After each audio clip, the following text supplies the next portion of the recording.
Welcome to March, everyone, and you know what that means. It's college football time. All right. This is our Ohio State Buckeyes football live show each and every Wednesday with you. We got Tony Gerdeman at the top from Buckeye Scoop, Buckeye Groves, Kevin Noon, and, of course, Steve Hellwagon from 247 Sports. Bucknuts, how you boys doing today? Good. Doing good. Good. We, of course, have now some announced times here. This is a good thing. So we've been speculating about spring practice. We had a spring game date, but now we know that March 19th, Steve, starts us out with spring practice for the Buckeyes.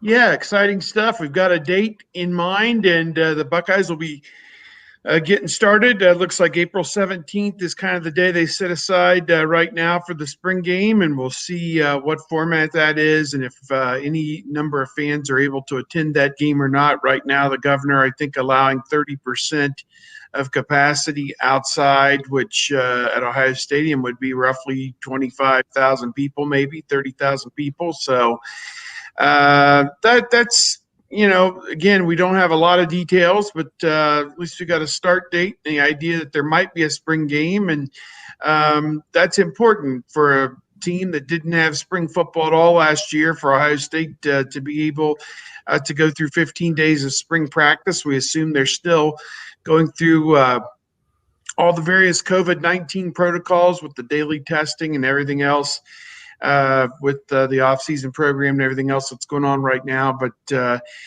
moving toward what looks like it could be somewhat normal season in 2021, kind of. So, or maybe normaler than what we had in 2020.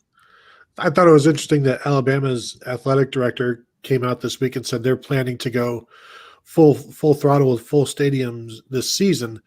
I know recently he had talked about not knowing what's going to happen with the spring game, and that's what Gene Smith has said. Although I think Gene said last week they're not planning on selling tickets.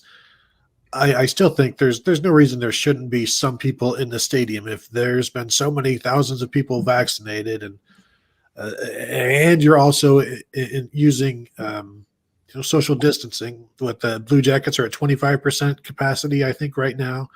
Yeah. So I think there's no reason you can't combine these two things and get some people in there and use the DeWine 30% and put 32,000 people in the spring game, which, granted, they probably won't be able to put that many in if we're talking about just people who are vaccinated and then a smaller portion. But I would, at this point, I'm ready for decision makers to stop making the easy decision of let's just not do anything and start making the decision of let's figure out how to do this. And I think we're moving towards that. But a spring game, maybe it's just like, it's just a spring game. We don't need to push anything right now. Even though Ryan Day has said that he wants his spring practices to be have as many game-like situations as possible. One way to do that, which is what Urban Meyer always liked, was the spring game, because there's a crowd there, and it's your first chance to see what these kids do in front of a crowd. And no, maybe 25,000 people isn't going to sway them, but it's an opportunity for them to play in front of people and for people to see them and to see how they react in front of a crowd. You mean kicking the can down the road the way that the NC2A has with letting the dead period go and things along those lines? I mean, no, we're never going to get to that point. I mean, we were able to sit there and see a national championship game that was played in front of X amount of fans or whatnot. And, I can't see any circumstance why we wouldn't be able to at least hit that type of number here. But, we don't know. There are going to be a lot of questions in there. And I guess it's going to be interesting to see what happens if, and hopefully it doesn't happen anywhere, but that if a program runs into some sort of outbreak or something, and how do they weather that? Do they get the option to shut down for X amount of days and still get their 15 days, or do they have to be done by the end of a certain window? I mean, there's certainly a lot more questions than there are answers right now, but it certainly feels like a little bit of return to normalcy to have some dates on a calendar at least. And while I'm expecting us not to be anywhere near the fields over at the Woody for spring practice, I plan on trying to climb onto the roof of the Fawcett Center with a real good zoom lens and see if I can figure out what's going on over there. I think the first real feeling of normalcy will be when we're back in the WAC, either in the practice field, somewhere in the building with the players, like sharing the same indoor facility space with the players. Because we were in the Ohio Stadium for practice last year, and of course, we were there watching them play. But until like we are indoors with the players, I don't think we'll actually be back to normalcy. But as long as we continue to try to get there, I would be happy. Yeah, how more difficult was it to cover the team this past season? Not because of the pandemic, because you had to filter everything through the pandemic and report on the pandemic and its ramifications on the games, but because you were removed from the team. It sucked. It's nice to be able to do it from home rather than drive to campus and then stand around for an hour waiting to talk to players. But everybody gets the same stuff. The way we did it this year, and you can't be one person at a table talking to a player or three people at a table talking to like this linebacker while everybody is with Justin Fields. So it's hard to be unique and hard to create unique content when we're all getting the same 5 minutes of players and the same quotes. And so like there are already so many outlets covering Ohio State and the same stories are being written. This past year was worse than ever because you all had the same content. And so you all had the same quotes and pretty much cranking out, however many ingredients you have, it just all turns into bread.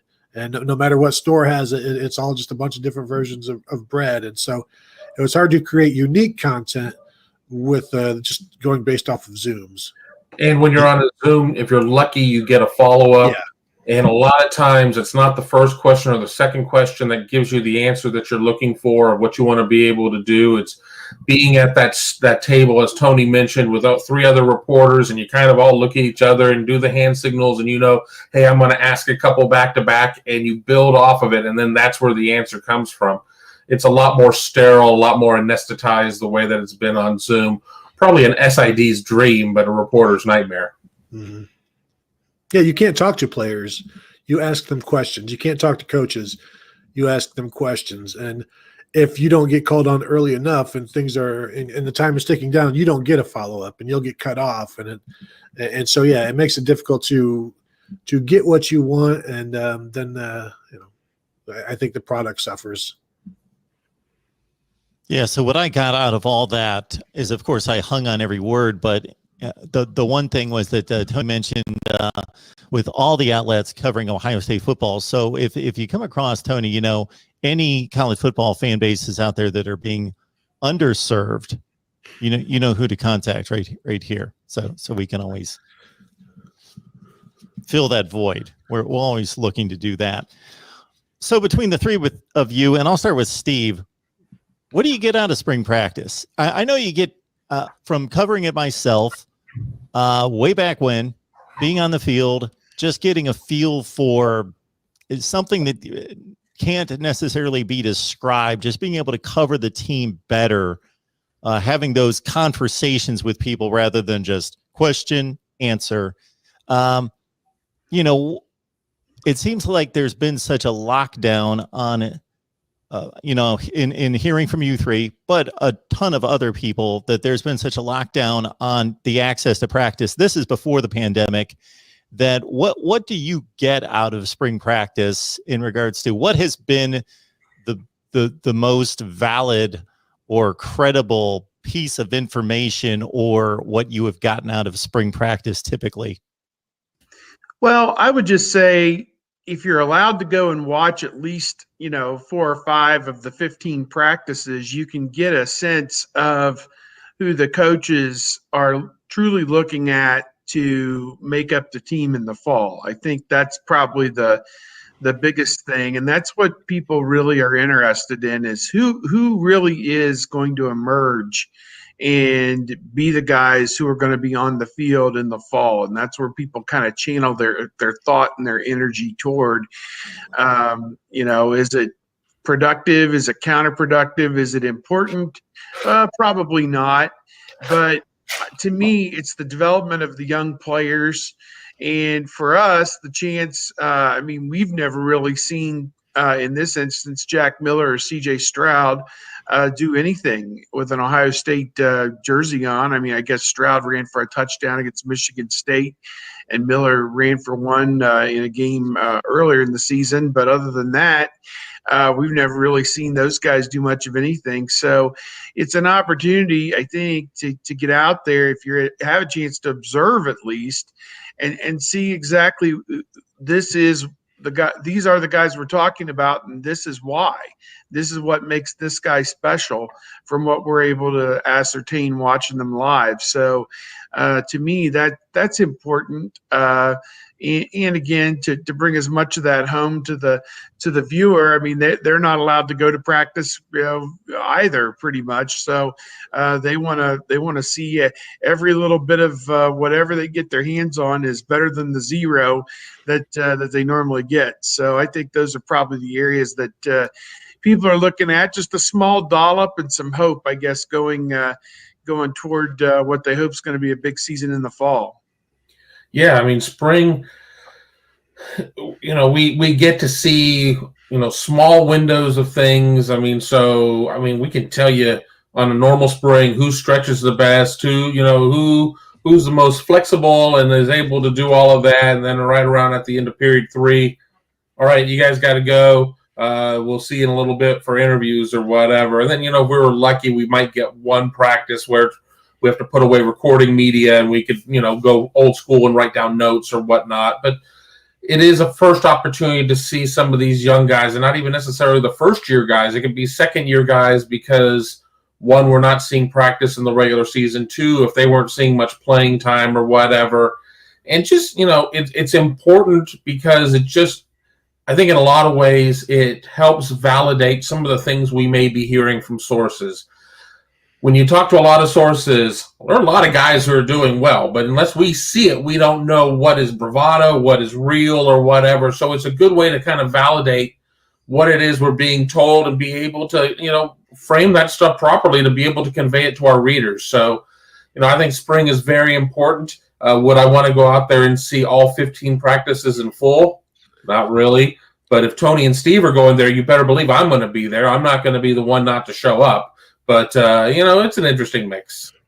Yeah, that is the great thing about this beat. If somebody else is going to be there, you got to be there. Like the whole fall camp hotel scene where players check in the hotel, and it's like an annual pilgrimage. Everybody has to be there taking pictures. But I love spring football because it's just another season to me. There's fall football and there's spring football. And it's only, from like mid-February to about May 1st, you can talk about it, and it gives us something to produce and makes us feel like we're accomplishing something. But like Kevin, you get to see the new guys, the young guys, the redshirt freshmen, the redshirt sophomores. I like seeing the true freshmen who stand out, like Garrett Wilson. Right away, first spring practice we saw, and then Jackson Smith-Njigba. We saw one practice last year, spring football. Practice 1, and the dude was catching everything. He looked awesome. And so, like that Kevin says, this validates what you're being told, what you've seen with your own eyes in high school. You can watch Jackson Smith-Njigba, watch him, go for like 2,400 receiving yards and think, that guy's pretty good. He catches a lot of stuff. And then you see him one time in an Ohio State jersey, and he's doing all of that same stuff. And so it's not a surprise he was like the 4th leading receiver on the team or something last year, even if he only averaged like 4.9 yards per catch. But I like it because you see new guys, you see some semblance of a depth chart, and a lot of times it's almost like just soothsaying, reading the innards of things, because you don't necessarily get to see scrimmage of any sort. You see like, well, this guy is jogging first, this is the guy that's jogging second. You sort of build a depth chart that way, and it's like, or the way they rep. If Justin Fields in 2019 reps with the first team every single time, and Ryan Day continues to say, well, we don't know who the starting quarterback is going to be.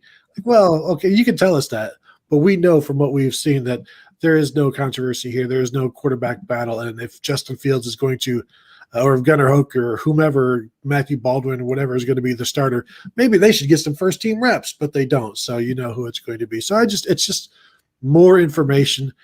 And as closed off as Ohio State is from the media, any information you can get, I'll accept. And do I want to go see 15 practices? Maybe not, but would I like to see more than one? Yeah. Yeah.